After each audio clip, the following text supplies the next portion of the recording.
साथियों, एक होके हम ये मांग करते हैं कि फौरन ये आतंक को रोका जाए त्रिपुरा में, और हम त्रिपुरा की जनता, त्रिपुरा भाजपा मुर्दाबाद, मुर्दाबाद, मुर्दाबाद, अमित शाह मुर्दाबाद, मुर्दाबाद, मुर्दाबाद, अमित शाह मुर्दाबाद, मुर्दाबाद, मुर्दाबाद, त्रिपुरा के भाई जय चलो, जिंदाबाद, जिंदाबाद, जिंदाबाद, सीपीआईएम जिंदाबाद, जिंदाबाद, जिंदाबाद, सीपीआईएम जिंदाबाद, जिंदाबाद, जिंदाबाद। साथियों, कॉमरेड, आपने अभी सुना कॉमरेड प्रकाश किरात से जो भी हिंसा की घटनाएं जो हुई है त्रिपुरा के अंदर, उसका विवरण आपने सुना है।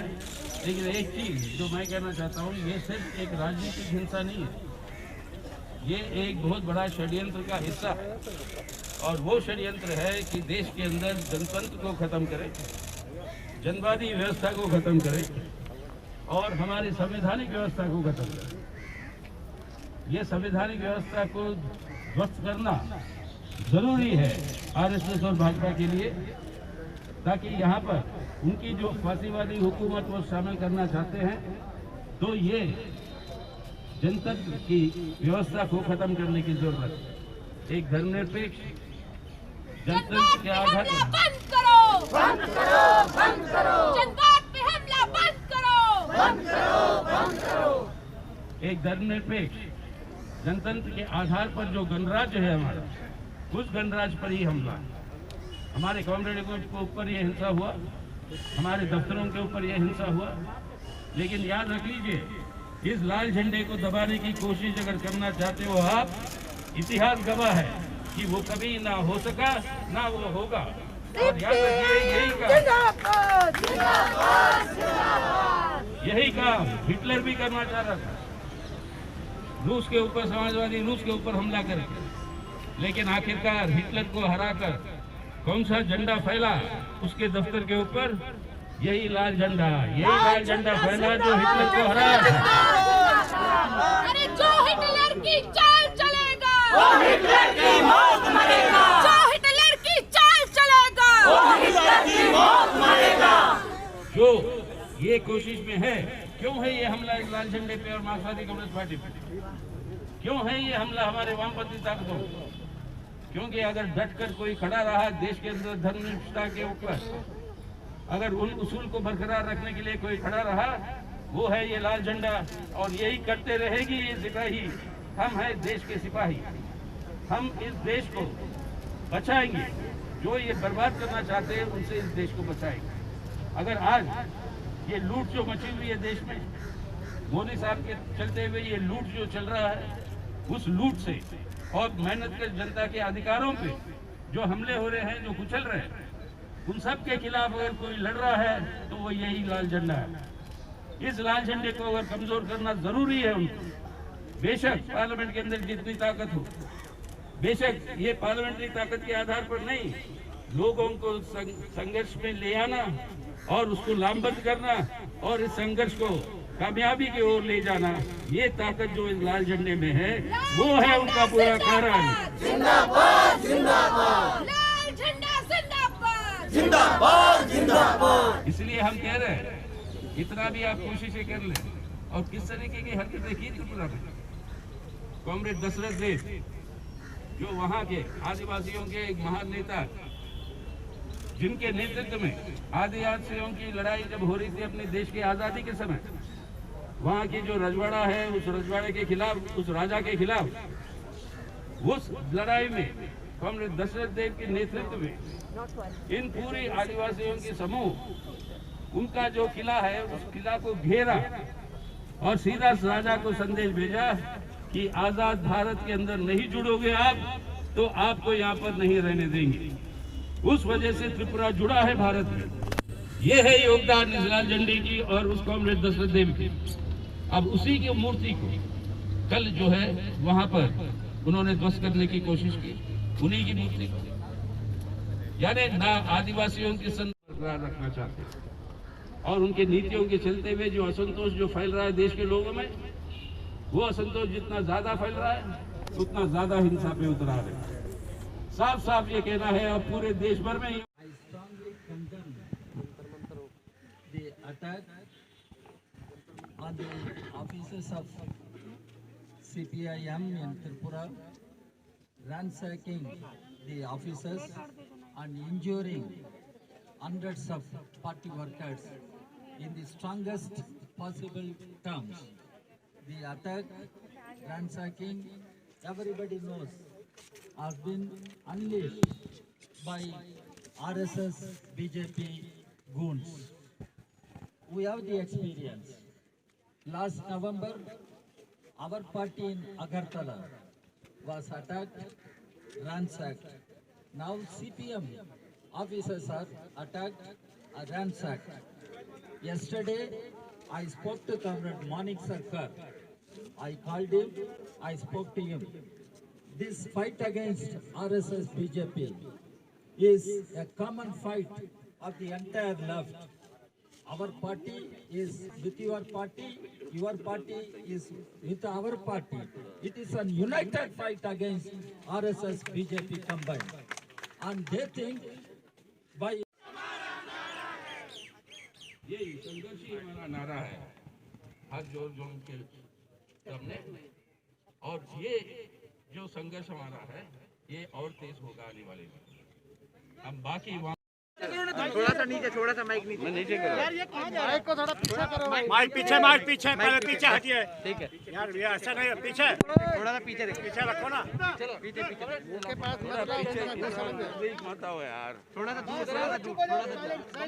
कल आपने प्रधानमंत्री को चिट्ठी भी लिखी थी, आज यहाँ धरना प्रदर्शन हुआ है जो त्रिपुरा में हिंसा हुआ उस पर। देखिए, ये राजनीतिक हिंसा जो भाजपा ने छेड़ा मार्क्सवादी कम्युनिस्ट पार्टी के ऊपर, हमारे कार्यकर्ताओं के ऊपर, हमारे दफ्तरों के ऊपर, हमारी संपत्ति के ऊपर, इसका विरोध में ये संघर्ष जारी रहेगा और तेज होगा।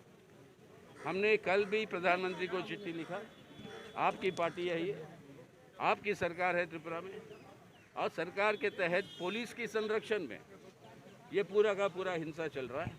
तो ये एक बहुत बड़ी षड्यंत्र का हिस्सा, ये सिर्फ एक राजनीतिक हिंसा नहीं है। देश के अंदर जनतांत्रिक व्यवस्था को ध्वस्त करना, हमारे संवैधानिक व्यवस्था को ध्वस्त करना, उसका हिस्सा है ये। और वो ये समझ रहे हैं कि पिछले 3.5 सालों में भाजपा का जो सरकार रहा त्रिपुरा में, उससे आज आदिवासी सब वंचित हो गए। लोगों के अंदर असंतोष फैल रहा है। इस असंतोष का मुकाबला वो समझते हैं कि इस तरीके की हिंसा के आधार पर लोगों को डरा कर वो अपने हुकूमत को बचा ले, ये उनकी जो कोशिश है ये सफल नहीं हो सकती है, ना सफल होने देंगे। ये है स्पष्ट रूप से संदेश जो आज हमने यहाँ पर दिया पूरे देश भर में वामपंथी पार्टियों की तरफ से, और बाकी जनवादी पार्टियों को भी हम जो है उनको भी निमंत्रण कर रहे हैं कि आज लगेगा ये कि सिर्फ सीपीएम के ऊपर, मार्क्सवादी कम्युनिस्ट पार्टी और ये लाल झंडे के ऊपर ये हमला है। याद रखिए, ऐसी शुरू हुआ था हमला 1970 में इस लाल झंडे के खिलाफ बंगाल में। 1975 तक देश के अंदर इमरजेंसी लागू हो गई। यही संकेत है, समझ लीजिए इसको, बाकी सब भी समझे। ये हमारे देश के अंदर इस जनतंत्र को आज बचाना है, इस हिंसा का विरोध ही नहीं, हमारी संवैधानिक व्यवस्था को बचाना है। इसी तरह मीडिया पे भी हमला हुआ है वहाँ पे, और टीएमसी भी इसका निंदा कर रही है, वो लोग भी कुछ कार्यक्रम त्रिपुरा में ले रहे हैं।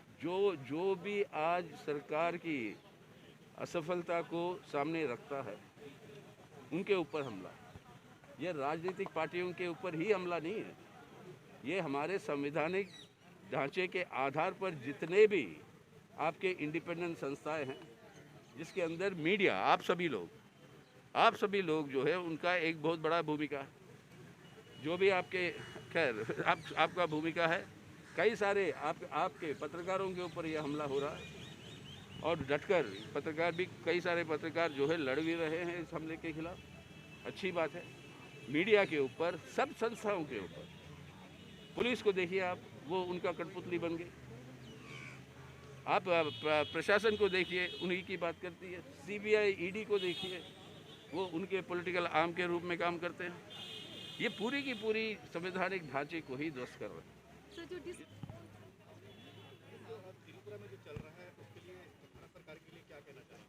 हम ये कहना चाहेंगे कि इतने बौखला कर अंधाधुंध जो जनवादी कार्यकर्ता हैं, जो आंदोलनकारी हैं, उन पर यूं हमले ना करो, क्योंकि अपना प्रतिरोध जताना और प्रतिवाद करना डेमोक्रेसी में, जनवाद में, एक जनवादी देश में जनता का हक होता है।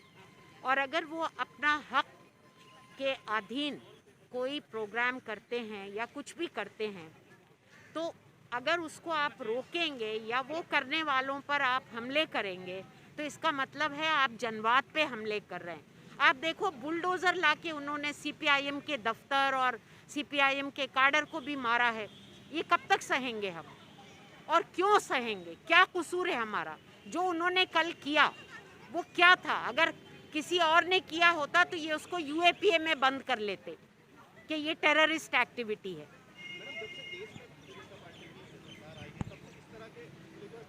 जी हाँ, उनकी मंशा ये है कि हर तरह के विरोध को दबाना। आप देखिए, डिसेंट करने वाले, चाहे वो भीमा कोरेगांव हों, चाहे सीए के खिलाफ प्रोटेस्ट करने वाले हों, उनको किस तरह इन्होंने जेलों में यूएपीए लगा के ठूस रखा है। क्या कोई भी कानून के खिलाफ या सरकार के किसी भी कृत्य के खिलाफ क्या जनता प्रतिरोध नहीं जता सकती? यहाँ तो ये हो रहा है कि डिसेंट, असहमति ही अब अलाउड नहीं है इस देश में। तो हमें हमारा जनवाद वापस चाहिए। जी हाँ, मीडिया पे तो हो ही रहे हैं। आपका कितने मीडिया पर्सन्स, एक लड़की का जो सामूहिक बलात्कार हुआ उसको रिपोर्ट करने गए, उनको कैद कर लिया। त्रिपुरा, मतलब किसी को बख्श नहीं रहे। ये जो उनको लगता है विरोध कर रहा है या उनका गोदी मीडिया बन के काम नहीं कर रहा, उसके ऊपर वो अटैक करेंगे। तो इसके हम खिलाफ हैं। सीपीआईएम हमने शुरू कर दिया है। आज पूरे देश में विरोध प्रदर्शन हुए हैं, और अगर सरकार का यही रवैया रहा तो सीपीआईएम अन्य लेफ्ट पार्टीज के साथ में और अकेले भी ज़रूर अपने प्रतिरोध को जारी रखेगी और तेज करेगी।